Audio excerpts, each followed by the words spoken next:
Hey, hello.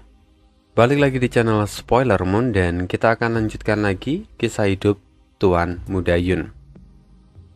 Di part sebelumnya, Yun Xiao yang berada di pemakaman tulang dengan sengaja memancing pembatas urat bumi untuk mengetahui rahasia yang ada di pemakaman tulang.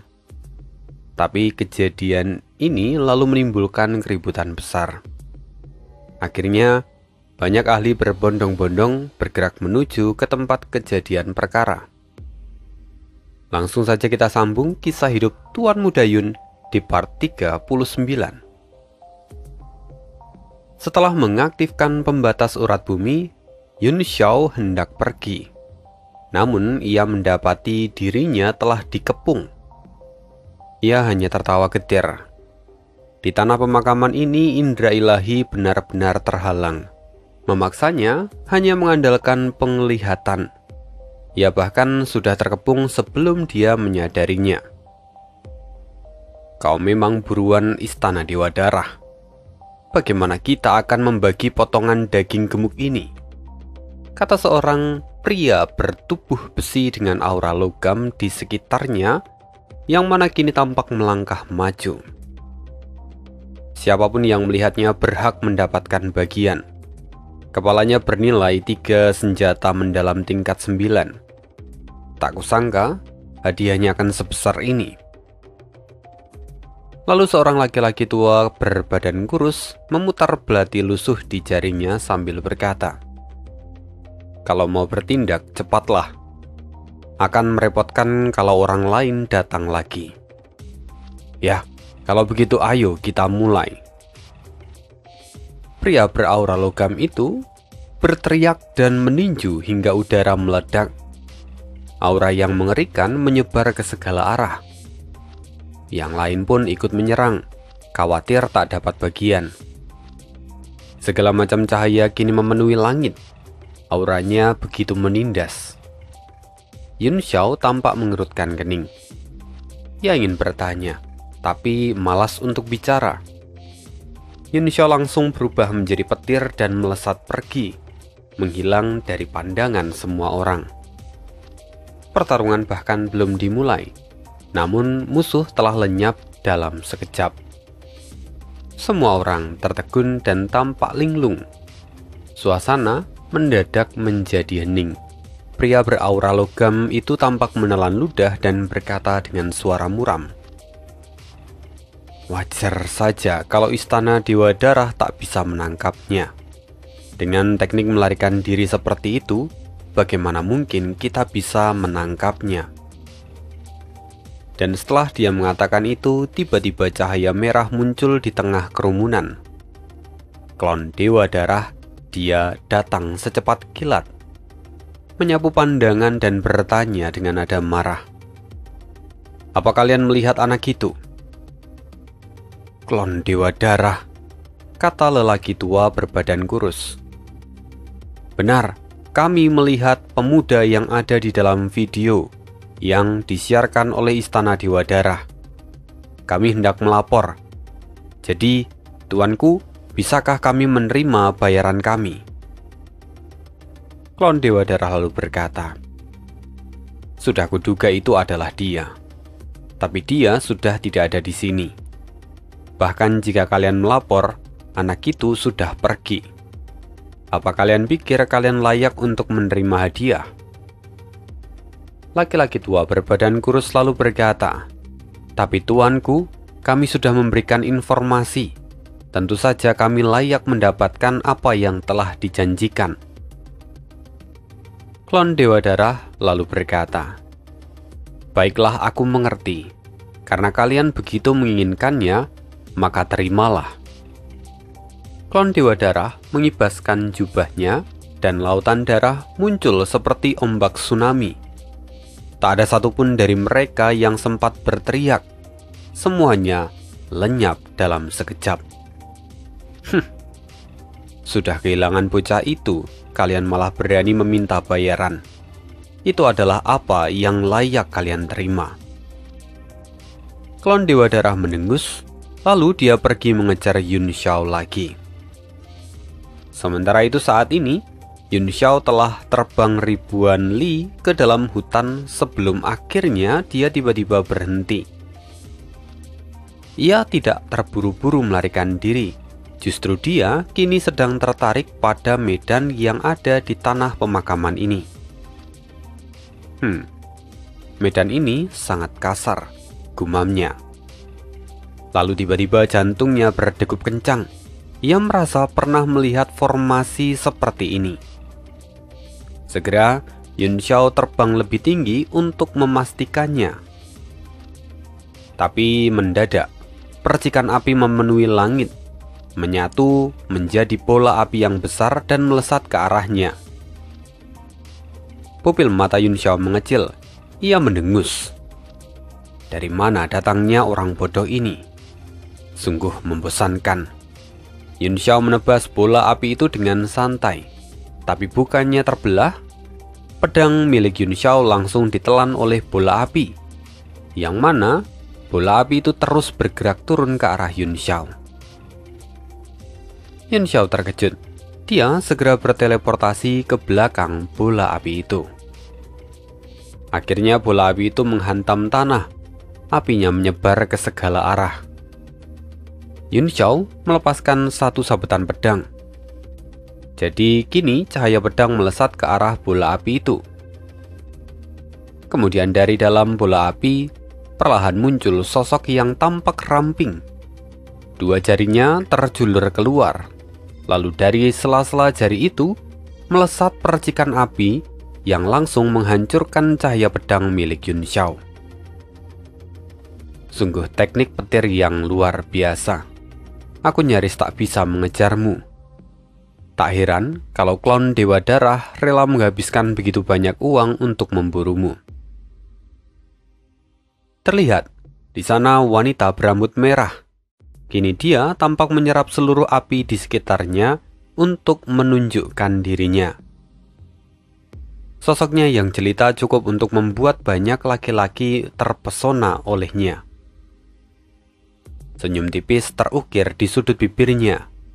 Dia berkata lagi, "Saat kau melawan klon Dewa Darah tadi, aku merasa elemen api yang sangat kuat darimu. Aku tidak tahu itu jenis api apa. Jadi bolehkah aku melihatnya?" Yun Xiao menjilat bibir keringnya sambil tertawa. Itu kurang bijak untuk dilakukan. Terlalu banyak kayu kering di sekitar sini. Kalau aku bermain api, aku takut terjadi kebakaran. Cih, kau masih muda tapi perkataanmu begitu dalam, kata wanita itu mencibir. Tidak perlu banyak alasan. Lebih baik kau patuh pada kakakmu ini. Mungkin saja kau bisa mendapatkan sedikit kesenangan. Walaupun aku tidak bisa membantumu lolos dari kejaran klon Dewa Darah, tetapi aku tahu beberapa lokasi tersembunyi di area ini. Kau bisa bersembunyi di sana selama 8 atau 10 tahun. Saat niat membunuh dari klon Dewa Darah telah hilang, kau mungkin bisa kabur dengan aman. Yun Xiao tersenyum masam. Ia cukup paham sifat binatang iblis, di mana 8 ataupun 10 tahun kemudian, itu hanya akan menjadi waktu yang singkat. Bahkan sekalipun dalam 100 atau 200 tahun, tak akan ada yang berubah, dan klon Dewa Darah tak akan pernah melepaskan Yun Xiao. Tapi tiba-tiba terdengar sebuah suara. Sejak kapan Huo Yin menjadi seorang kakak perempuan? Bukankah kau lebih pantas disebut sebagai ibu mertua? Sosok lain itu mendarat di dekat sana. Seorang laki-laki berjanggut lebat, tatapannya tampak mengejek. Dia adalah Yu Jijin, seorang kultivator penyendiri. Sementara sang wanita yang sebelumnya datang, dia dikenal dengan nama Huo Yin. Melihat sosok Yu Jijin, Huo Yin tampak kesal. Jadi kau juga ada di pemakaman tulang? Karena kau sudah di sini, lebih baik kau diam. Kalau kau terus bicara omong kosong, percaya atau tidak, aku akan membakarmu hidup-hidup. Hahaha. Kenapa kau begitu marah? Aku hanya bicara fakta. Lagi pula dengan umur yang lebih dari 100 tahun, bagaimana kau bisa menyebut dirimu sebagai seorang gadis? Yu Jijin tertawa terbahak-bahak tanpa memperdulikan ancaman dari Huo Yin. Bagus sekali.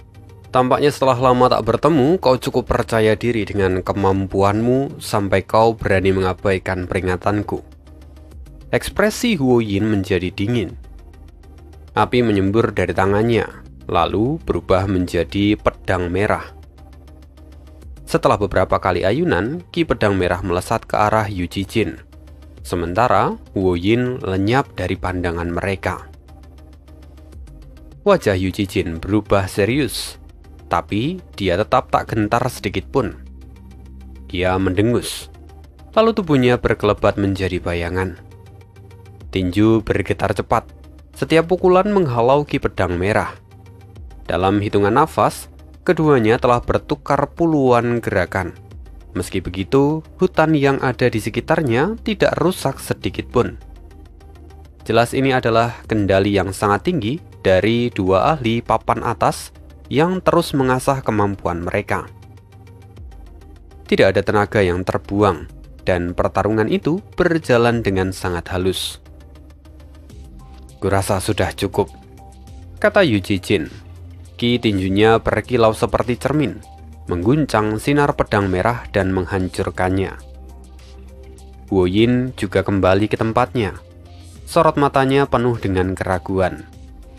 Dari pertukaran pukulan barusan, kekuatan mereka nyaris seimbang. Ini tidak akan bisa selesai dengan mudah. Kita sama-sama kuat. Kalau kita terus bertarung dengan sungguh-sungguh, maka formasi milik Istana Dewa Darah akan pecah dan mereka akan menemukan lokasi kita.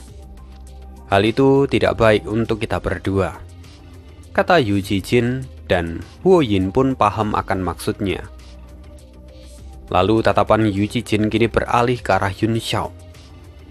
"Nak, katakan padaku dengan jujur, kenapa klon Dewa Darah ingin menangkapmu?" Yun Xiao mengangkat tangannya. Wajahnya tampak acuh tak acuh sambil berkata, "Apalagi kalau bukan karena aku menyinggungnya. Orang itu terlalu picik, jadi jangan salahkan aku." Jangan membodohi aku, anak kecil. Kalau hanya itu saja, dia tidak akan mengerahkan semua martial Sovragen dari Istana Dewa Darah. Apalagi, dia juga membentuk formasi yang menutup seluruh area pemakaman tulang. Jadi apa yang sebenarnya kau lakukan? Yu Jijin tampak mengerutkan kening. Dia menambahkan, "Jangan-jangan kau tidur dengan istrinya." "Cih, apa kepalamu penuh dengan kotoran? Apa kau tidak bisa berpikir lurus walau hanya sebentar?" kata Yun Xiao mengumpat. Setelah itu Yun Xiao justru menyerang balik Yu Jijin. "Jangan-jangan kau sendiri yang sudah melakukannya. Sampai-sampai kau tahu kalau hal ini akan memancing amarah dari Dewa Darah." Yu Jijin terbatuk dan pura-pura terkejut. "Tentu saja aku tidak melakukannya, bodoh. Aku hanya membunuh adik seperguruannya. Jadi aku pernah melihat amarahnya." "Oh, jadi kau juga bermasalah dengan klon Dewa Darah? Lalu sekarang kau mau menangkapku dan membawaku ke klon Dewa Darah? Apa kau yakin kalau dia sudah tidak menyimpan dendam padamu?" kata Yun Xiao dengan santai. Yu Jijin tertawa. "Aku mencarimu karena aku yakin bahwa kau punya sesuatu yang sangat penting bagi klon Dewa Darah. Jadi sekalipun aku tidak membawamu ke dia, aku akan mendapatkan benda itu darimu. Aku yakin nilainya pasti lebih tinggi daripada yang ia janjikan. Jadi, nak, kau tak perlu basa-basi dan cepat serahkan padaku apa yang telah kau ambil." Sorot mata Yu Jijin menjadi tajam. Merasakan itu, jantung Huo Yin berdegup kencang. Jika yang dikatakan Yu Jijin itu benar, berarti anak ini membawa sesuatu yang sangat berharga. Apakah itu ada hubungannya dengan api yang kurasakan sebelumnya? Kalau itu benar, maka aku bisa meningkatkan api neraka mata air kuning milikku. Gumam Huoyin penuh dengan ambisi. Sementara itu Yun Xiao tersenyum kejut. Dia melihat tatapan membunuh dari dua orang ini. Dari pertarungan sebelumnya, Yun Xiao sendiri bisa menilai bahwa kekuatan mereka berdua setidaknya selevel dengan Mo Xiaochuan. Mereka hanya sedikit lebih lemah darinya. Artinya, kalau harus menghadapi mereka berdua, tentu itu tidak terlalu menguntungkan bagi Yun Xiao saat ini. Yun Xiao lalu berkata, "Jangan tatap aku begitu. Aku tak punya harta yang kalian inginkan. Aku dikejar hanya karena aku tidur dengan istrinya. Tidak ada alasan lain." Mendengar itu, Yu Jijin menyeringai. "Hahaha, kau bodoh. Dewa Darah tak pernah memiliki istri. Orang tua kotor itu suka memperkosa perawan. Lalu setelah dia puas, dia akan membuang mereka ke laut darah untuk dimurnikan. Mana mungkin dia akan menikah?"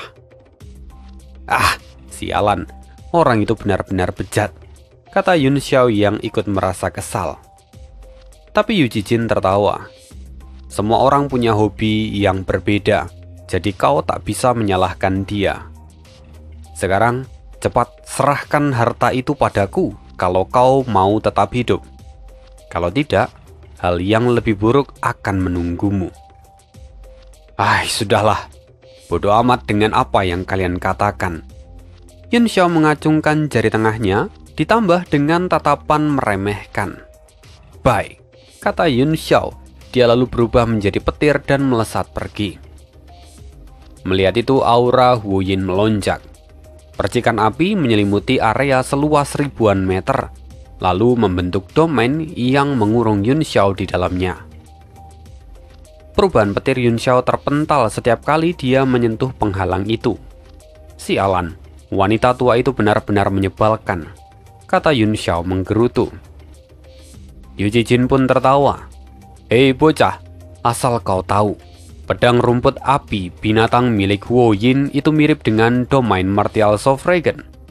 Tapi ini jelas lebih kuat. Semua teknik lawannya akan dilemahkan." Yu Jijin lalu mengulurkan tangannya mencoba menangkap Yun Xiao. Tapi Yun Xiao mencibir. "Apa kau pikir domain setipis ini dapat menahanku?" Lalu kemudian Yun Xiao mengulurkan tangan dan angin astral purba muncul di tangan kirinya. Dia melepaskan angin itu, dan angin itu menghempaskan percikan api hingga menghancurkan tekanan Ki Kaisar milik Huoyin. Yu Jijin terkejut. Dia berpikir bahwa seharusnya Yun Xiao tak mampu melawan aura Kaisar. Tapi bagaimana sekarang dia bisa lepas?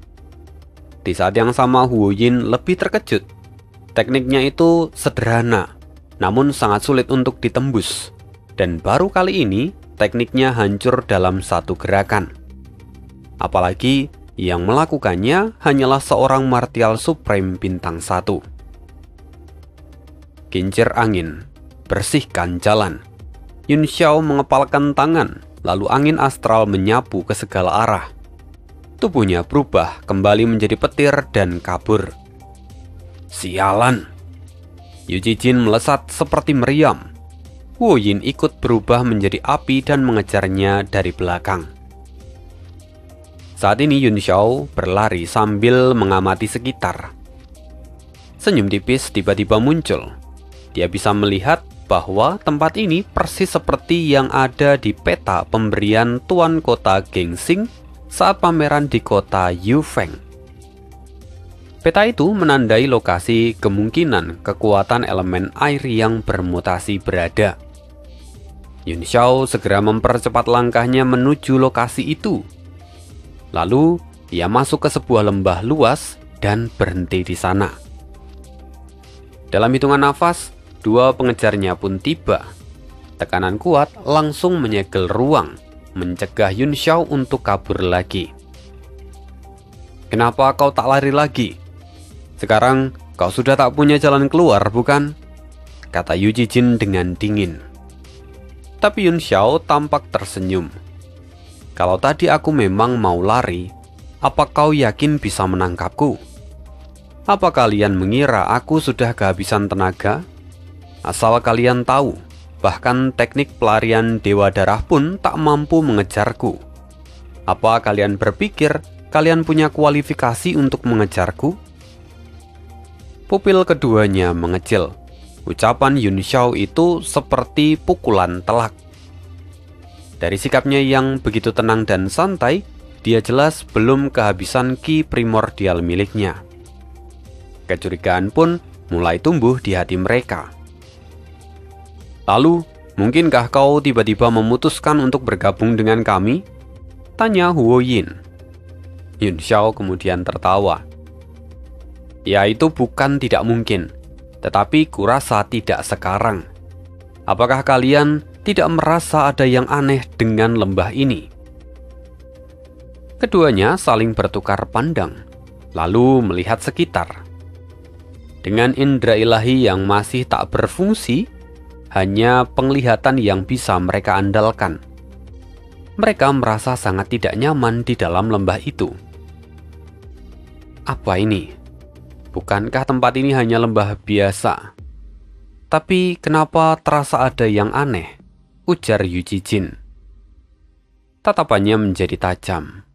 Lalu kemudian dia berkata, "Jangan katakan padaku kau berhenti berlari karena menganggap lembah ini menarik." Yun Xiao berkata, "Tepat sekali. Lihatlah ke tebing itu. Menurut kalian, seperti apa bagian dari tebing itu?" Yun Xiao menunjuk salah satu tebing yang ada di sana. Seperti apa? Keduanya mengerutkan kening dan memperhatikan tebing yang ditunjuk oleh Yun Xiao. Mata Huo Yin terbuka dan sontak dia berseru, "Tunggu, itu seperti pedang raksasa yang tertancap di tanah." Pupil mata Yu Jijin pun bergetar. Ia segera menyapu pandangan ke tebing yang lain dan dia berkata dengan heran, Tebing ini seperti mengenakan baju tempur." Huo Yin pun terkejut. Saat dia memperhatikan sekeliling, ia mendapati ada banyak bentuk alam yang ada di sana yang sangat mirip dengan senjata tingkat tinggi, bahkan terasa terlalu realistis kalau itu buatan alam. "Mengapa bisa begini?" tanya Yu Jijin. "Tempat apa ini sebenarnya?" Yun Xiao lalu berkata dengan serius, "Aku ingin kalian membantuku memecahkan rasa penasaranku. Ini adalah kali pertama aku datang ke pemakaman tulang. Kalau aku menebak dari namanya, tempat ini dulunya mungkin medan perang. Dan yang kita lihat sekarang adalah sisa dari perlengkapan para ahli bela diri di masa itu." Huo Yin mengerutkan kening. "Walaupun apa yang kau katakan itu benar, bukankah semua senjata ini terlalu besar? Mungkinkah dulunya ada pertempuran antar para raksasa di tempat ini?" Yu Jijin setuju dengan perkataan Huo Yin dan dia berkata, "Itu mungkin saja. Alasan tempat ini disebut sebagai pemakaman tulang karena di sini sering ditemukan sisa artefak dan tulang dari ahli zaman dulu. Maka sangat masuk akal kalau dulunya tempat ini adalah medan perang. Tapi kenapa mutasinya bisa sebesar ini?" Yun Xiao lalu melemparkan sebuah pertanyaan lagi untuk memancing rasa ingin tahu mereka. "Apa kalian tahu seberapa tinggi kultivasi dari orang-orang yang bertarung di sini?" Yu Jijin segera menjawab, "Entahlah, tidak ada yang pasti, tetapi seharusnya mereka di tingkat Martial Sovragen, mungkin puncak Martial Sovragen. Karena sekalipun mereka telah mati, tubuh mereka tak akan membusuk bahkan setelah ratusan hingga ribuan tahun. Sementara tulang mereka bisa bertahan puluhan ribu atau bahkan ratusan ribu tahun tanpa kekuatan luar." "Kenapa tatapanmu seperti itu? Jangan katakan padaku kalau kau mengira ada kekuatan yang lebih tinggi daripada puncak Martial Sovragen." Yun Xiao tampak mengangkat kedua tangannya, seolah dia mengatakan bahwa memang tak ada catatan yang menyebutkan tentang ranah yang lebih tinggi. Memangnya siapa di dunia ini yang sanggup membuat segel sebesar itu di tanah pemakaman yang luasnya puluhan ribu mil? Formasi sebesar ini mungkin memerlukan kekuatan gabungan tahta tertinggi dan wilayah suci, tetapi untuk mempertahankannya selama ribuan tahun tanpa ada tanda-tanda pelemahan, memangnya siapa yang bisa melakukannya? Bukti bahwa ada yang bisa melakukan ini di masa lalu, ini menunjukkan bahwa ada kemungkinan kalau ahli di masa lalu itu berbeda, dan tingkatan mereka bahkan jauh melampaui puncak seni bela diri alias puncak martial Shofregen saat ini. Yu Jijin dan Huo Yin terdiam. Mereka terperangah. Ucapan Yun Xiao sungguh masuk akal dan membuat mereka termenung. Beberapa saat kemudian, Yu Jijin memandangnya dengan tatapan curiga. "Siapa kau sebenarnya? Kau tahu terlalu banyak. Apa kau mengatakan semua ini agar kami melepaskanmu? Lagi pula, memangnya kenapa kalau benda-benda ini digunakan oleh para ahli dari zaman dulu? Semua sudah terkubur oleh waktu. Dan kami tidak berniat untuk membunuhmu. Kami hanya ingin kau jujur dan menyerahkan harta yang sedang kau bawa." Yun Xiao lalu melambaikan tangannya dan tersenyum. "Ayolah, jangan membicarakan soal harta dulu. Kalian harusnya tahu bahwa apa yang ada di sini membuktikan kalau dulu ada ahli di alam abadi. Dan tempat ini mungkin adalah hasil karyanya. Tidakkah kalian tertarik untuk menjelajahi bekas tempat tinggal dari seorang ahli alam abadi?" Keduanya saling bertukar pandang. Tentu mereka terkejut. Tetapi pada akhirnya, mereka adalah seorang kultivator. Tujuan hidup mereka adalah mencapai puncak tertinggi dari seni bela diri. Bahkan, lebih tinggi lagi jika mereka memang bisa. Walaupun mereka tahu jarak mereka masih sangat jauh, tetapi siapa yang tak penasaran kalau benar ada eksistensi di atas puncak martial Shofregen? Rasa ingin tahu pun mulai membara di hati mereka berdua. Yu Jijin tersenyum tipis. "Kata-katamu memang sungguh menarik. Tetapi kenapa kami harus menyelidiki semua ini bersamamu? Tidakkah kau terpikir bahwa kau hanya akan menjadi beban bagi kami?" Yun Xiao tersenyum. "Tak perlu khawatir. Bawalah aku sebagai cadangan. Kalau aku memang hanya menjadi beban, kalian bisa membuangku kapan saja. Lagi pula, kalian berdua adalah ahli di ranah Shofregen, sementara aku hanya martial supreme. Apa kalian khawatir kalau aku tiba-tiba mengkhianati kalian?" Mendengar itu, Yu Jijin merenung sejenak. Dia lalu berkata, "Baiklah kalau begitu. Tetapi aku punya satu syarat. Aku akan memberikan segel padamu." "Ya, tak masalah," jawab Yun Xiao tanpa ragu. Mendengar keteguhan hati Yun Xiao membuat keduanya terkejut, karena umumnya tak akan ada yang mau menerima segel semacam itu. "Hei, maksudku ini adalah segel pembatas. Apa kau sungguh mau menerimanya?" Yu Jijin mencoba menegaskan lagi niatnya. Dan Yun Xiao menyahut, "Ya, aku tahu. Aku akan berkorban demi keuntungan yang lebih besar. Aku hanya berharap kalian bisa sedikit lebih bermurah hati padaku nanti." Mendengar itu keduanya terkejut. Tetapi karena Yun Xiao menerimanya, Yu Jijin langsung membentuk tanda aneh dan melemparkannya ke arah Yun Xiao. Segera kekuatan asing menyebar di tubuh Yun Xiao. Dan sejak saat itu, Yu Jijin merasa jauh lebih lega. Dia tidak lagi takut untuk dikhianati oleh Yun Xiao. Yu Jijin lalu berkata, "Kau tak perlu khawatir. Segel ini hanya memantau dan mengendalikanmu kalau memang diperlukan. Selama kau patuh, kau akan tetap aman." Mendengar itu, Yun Xiao tersenyum. Diam-diam, kekuatan tubuh dewa bulan terang miliknya mulai memurnikan segel yang dilepaskan oleh Yu Jijin. Meskipun segel ini kuat, tetapi Yun Xiao yakin bisa mengikisnya perlahan-lahan. Jadi wajar kalau Yun Xiao tidak ragu sedikit pun. Sementara itu, di saat yang sama, Huo Yin juga ikut lega. Dengan kekuatan Yu Jijin, mustahil Yun Xiao akan lepas dari segel yang Yu Jijin berikan. Oleh karena itu, Huo Yin pun lalu mengamati lembah. Mereka bertiga lalu mulai berjalan bersama. Dan semakin jauh mereka berjalan, semakin mereka dibuat terkejut. Karena tebing-tebing batu tampak hidup, seolah-olah berubah-ubah dari waktu ke waktu. Di depan terlihat tebing aneh yang menutup jalan. Yun Xiao mengenalinya dari deskripsi di slip giok yang ia terima. Artinya, ada kemungkinan bahwa elemen air yang sedang ia cari ada di depan sana. Setelah itu, Yu Jijin tampak serius dan berkata, "Mungkinkah semua ini karena teknik terlarang yang mengubah segalanya menjadi batu?" Mendengar itu, Huo Yin tampak ngeri.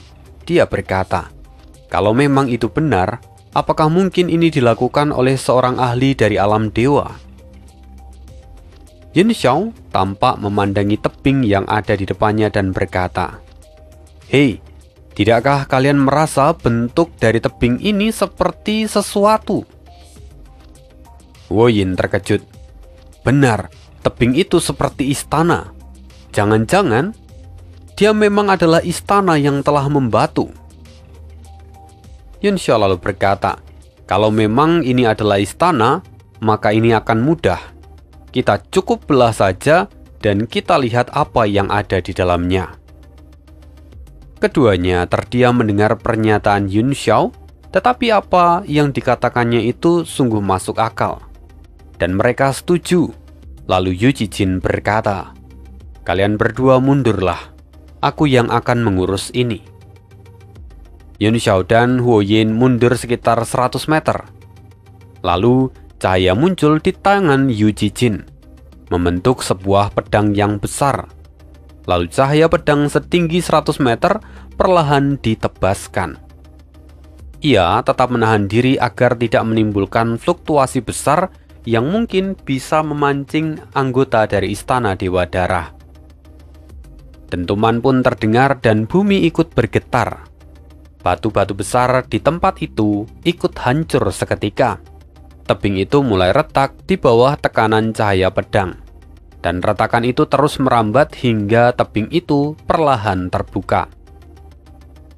Pupil mata Yu Jijin mengecil. Ia terkejut karena menyadari bahwa di sana ada sesuatu.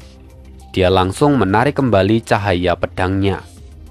Retakan itu terus membesar, dan akhirnya terlihat separuh tebing yang kini telah terbuka.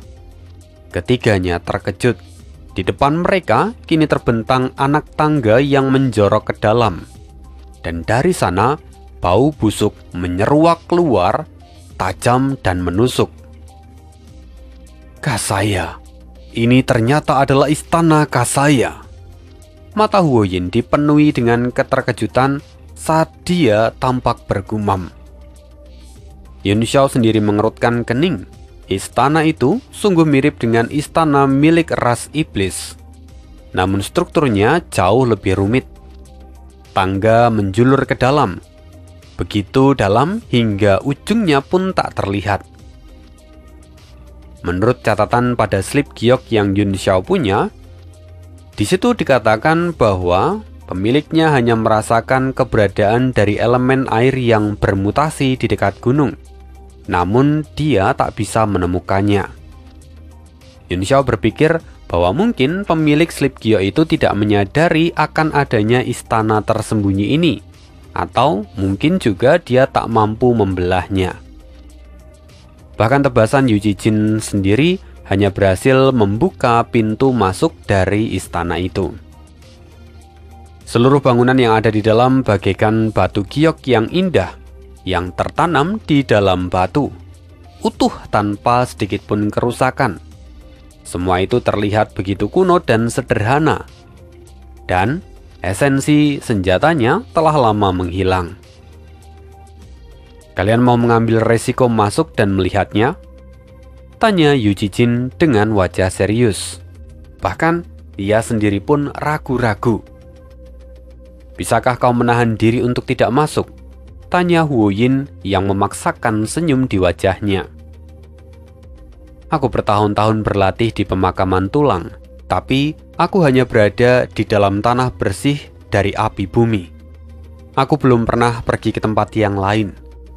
Banyak yang mengatakan bahwa ada banyak keanehan di seluruh pemakaman tulang, tetapi tak kusangka keanehan itu akan sehebat ini. Aku penasaran. Mendengar perkataan itu, Yun Xiao sambil tersenyum dia berkata, "Kalau memang begitu, ayo kita masuk. Siapa tahu ada rahasia peninggalan alam dewa kuno di sana." Kata alam dewa jelas menggoda mereka. Dan Yu Jijin menatap Yun Xiao. Dia tersenyum dan berkata, "Hei anak muda, aku sudah membiarkanmu hidup sampai sekarang. Karena itu pergilah. Inilah waktunya kau untuk berperan. Majulah, aku percaya padamu." Yun Xiao memasang wajah masam ketika mendengar itu. Dia berkata, "Jalan ini penuh dengan aroma busuk dan kematian. Dari luar saja sudah tak bagus. Bagaimana aku bisa berperan di sini? Ataukah kau sengaja ingin membunuhku dengan cara halus?" Mendengar itu, Yu Jijin tertawa. Sudahlah, kau tak perlu banyak bicara. Pergilah. Kalau kau tak berguna sekarang, lantas kapan kau akan berguna?" Yu Jijin langsung mendorong Yun Xiao dari belakang. Ekspresi Yun Xiao tampak masam. Melihat itu, Huo Yin menenangkan Yun Xiao dan berkata, "Nak, jangan khawatir. Selama kami ada di sini, kau akan aman. Kalau ada bahaya, kami akan bertindak. Jadi jangan khawatir." Yun Xiao mengutuk dalam hati. "Bertindak palamu. Kalau kalian mampu, lakukan saja sendiri. Kalau bukan demi memanfaatkan kalian sebagai tameng, aku pasti sudah lama membuang kalian." Tanpa membuang waktu lagi, Yun Xiao lalu melangkah masuk dan bau busuk menyerang wajahnya hingga dia merasa mual. Yun Xiao mengerutkan kening. Dia segera mengeluarkan angin astral untuk menyingkirkan aroma bau yang ada di sekitar tubuhnya. Sementara di belakang, dua orang itu buru-buru menutup hidung. "Hei bocah, tak bisakah kau membuat angin itu lebih kencang dan menyelimuti kita bertiga?" Yu Jijin tampak mengeluh. Mendengar itu, Yun Xiao mencibir. "Kau pikir angin tak menghabiskan energiku? Kenapa kau tidak keluarkan saja Ki Kaisarmu untuk melindungi kita bertiga?" Mendengar jawaban dari Yun Xiao, Yu Jijin mendengus kesal. Ki Kaisar memang mampu menyingkirkan bau busuk itu, tetapi menggunakannya di sini sudah sama seperti membunuh nyamuk dengan meriam. Selain itu, lorong ini juga terlihat sangat panjang.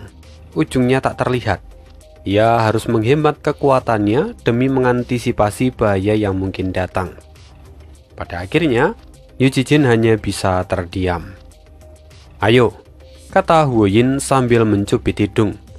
Ia tahu bahwa Yun Xiao sengaja melakukan ini untuk membalas mereka berdua.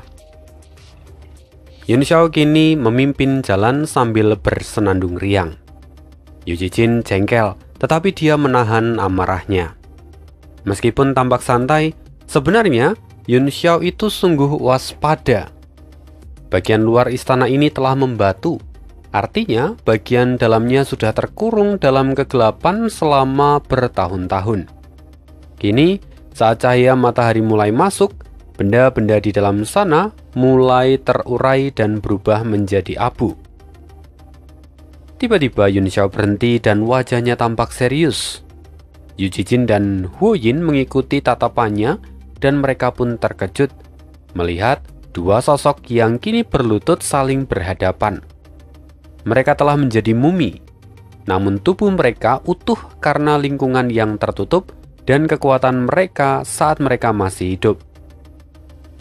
Sampai saat matahari menyinari tubuh mereka, tubuh keduanya perlahan menguap menjadi asap dan bau busuk menyebar, lalu menghilang. Mereka kini berubah menjadi tumpukan abu. Dilihat dari posisi berlutut mereka, itu sungguh aneh. Seolah-olah mereka tengah menggunakan teknik rahasia. Tetapi di antara mereka tidak ada yang tahu teknik apa itu. "Kenapa mereka mati di tangga ini?" tanya Yu Jijin yang tampak mengerutkan kening. Tanpa menjawab, Yun Xiao mendekati abu yang ada di depannya. Tanah di sekitarnya berwarna coklat tua, lebih gelap daripada yang ada di sekelilingnya. "Apa yang kau lihat?" tanya Wu Yin sambil mencubit hidung. Yun Xiao lalu dengan tenang menjawab, "Orang ini memang menggunakan teknik rahasia. Noda gelap ini adalah darah mereka, dan teknik ini mengorbankan nyawa mereka sendiri setelah digunakan." "Apa? Teknik rahasia macam apa itu?" Wu Yin pun terkejut. Sementara Yun Xiao, dia menggelengkan kepala. Tak penting lagi. Setelah sekian lama, teknik sekuat ini pun pasti sudah musnah. "Kurasa tidak." Yu Jijin segera memotong. Formasi penyegelan di urat bumi ini jelas peninggalan dari masa lalu. Aku rasa tempat ini ada hubungannya dengan formasi itu. Mendengar itu, Yun Xiao tak membantah. Dia lalu berkata, "Kita akan tahu nanti, jadi ayo lanjut." Yun Xiao kembali melangkah maju. Wajahnya tampak suram. Ekspresi dan postur dari dua mumi tadi mirip ritual yang pernah ia lihat di dalam mural. Yun Xiao segera mengalihkan pikirannya dan terus melangkah. Tangga yang ia tapaki kini kian menanjak. Setelah beberapa lama, mata Yun Xiao mengecil. Di depannya terlihat lagi dua mayat lain yang berlutut saling berhadapan. Lubang besar terlihat di dahi, tulang belikat dan telapak tangan mereka. Saat ketiga orang itu mendekat, kedua mumi itu menguap dan kembali menjadi abu. "Istana ini jelas tidak sederhana," kata Yu Jijin. Bintik hijau di abu hanya muncul dari pelindung tulang ahli martial Sovragen yang telah mati. Mereka semua dulunya adalah martial Sovragen. Betapa luar biasanya peradaban ini. Mereka tidak tahu ada rahasia apa di balik semua ini. Yang jelas, mereka hanya bisa terus berjalan masuk dan mengobati rasa penasaran mereka. Kini Yun Xiao masih memimpin. Cahaya di sana mulai menjadi redup. Di pintu masuk istana, 6 mumi membentuk lingkaran, membuat segel tangan yang berbeda-beda. Kali ini tak ada luka di tubuh mereka. Yu Jijin dan Huo Yin menatap segel di tangan para mumi itu. Mereka tampak keheranan, tapi di saat yang sama mereka juga bersemangat. Mungkinkah mereka bisa mempelajari sesuatu dari sini? Sementara Yun Xiao sendiri, dia merasakan hawa dingin yang cukup mengganggu. Dia menatap istana. "Semoga di dalam sana baik-baik saja," katanya. Lalu suara Yao Long terdengar di kepalanya. Postur itu sama seperti di pegunungan Tiandang. Muralnya menunjukkan posisi doa untuk memanggil kekuatan yang lebih besar. Dan kekuatan itu seharusnya ada di istana ini. Yun Xiao menjawab, "Sepertinya sesuatu terjadi di sini, dan istana ini disegel." Penguasanya mencoba doa itu untuk menambahkan kekuatan, tapi pada akhirnya gagal dan mereka dimusnahkan. Yao Long lalu bertanya, "Jadi, apa tak ada kekuatan dari doa itu di sini?" Yun Xiao pun menggelengkan kepala. "Entahlah, mungkin ada, mungkin juga tidak. Tetapi sejauh yang kulihat, kekuatan itu tetap kalah dari kekuatan penyegelan dari luar. Dari muralnya juga, kekuatan itu tak terkalahkan. Kultivator sejati mendapat kekuatan dari hati dan usahanya, dan bukan dari doa. Saat mereka tengah asik berbicara, Yujijin sambil menunjuk ke aula yang gelap, dia berkata, "Bocah, cepat masuk ke sana." Yun Xiao lalu melangkah lagi. Dia menjentikkan jarinya dan bola api menyala. Dari bola api itu, aula yang sebelumnya gelap gulita kini diterangi oleh cahaya. Mereka bisa melihat bahwa aula itu luas tetapi sudah rusak parah. Bau busuk tercium tipis terbawa oleh udara. Seperti yang kuduga, di sini tak ada apa-apa. Sayang sekali, kata Yao Long. Tapi istana ini tetap patut diwaspadai, ujar Yun Xiao menambahkan. Sementara itu Yujijin terlihat sedang mencari-cari. Dia berkata, "Aneh sekali, kenapa tak ada persenjataan atau harta yang tertinggal di tempat ini?" Wu Yin juga mengerutkan kening. Mungkinkah ruang penyimpanan mereka hilang ke dalam kehampaan? Yujijin berkata, kalau memang begitu, maka semua perjalanan ini menjadi sia-sia. Tapi, ayo cari lebih lama. Lagi pula, pernah ada orang yang menemukan senjata misterius tingkat 9 di tempat ini. Dia menjualnya ke Istana Dewa Darah dan mendapatkan 100 juta primordial stone tingkat tinggi plus 10 pil tingkat 9. Itu adalah nominal yang besar, tetapi keuntungan yang didapatkan oleh Istana Dewa Darah juga tak kalah besarnya. Wu Yin berkata, "Aku mendengar itu. Katanya dia mendapatkan palu dewa. Walau hanya disentuh, tetapi palu itu bisa memunculkan kilat. Pemiliknya benar-benar menjualnya, tetapi harganya benar-benar murah." Mendengar percakapan mereka, mata Yun Xiao membesar. Palu itu pasti adalah palu yang ada di tubuh binatang iblis berdarah di dalam monumen dewa. Lalu, di tengah perbincangan itu, tiba-tiba mereka mendengar sebuah suara. Padahal sejak awal mereka masuk, mereka tidak mendengar apapun. Tetapi kali ini, mereka mendengar sebuah suara.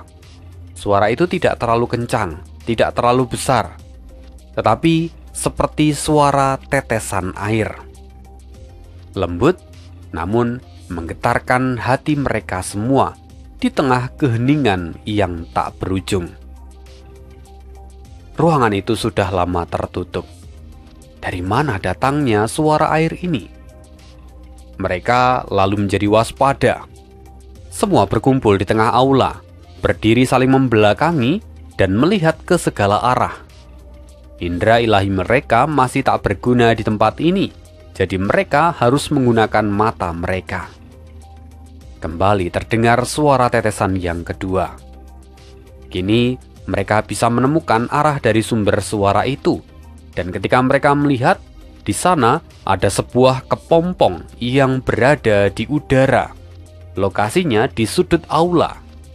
Kepompong itu perlahan mencair, meneteskan cairan lengket ke arah lantai. Melihat itu mereka menelan ludah. Apa itu? Ulat sutra tidak akan sebesar itu. Yujijin pun terkejut. Ulat sutra apanya? Apakah semua kepompong serangga akan sebesar ini?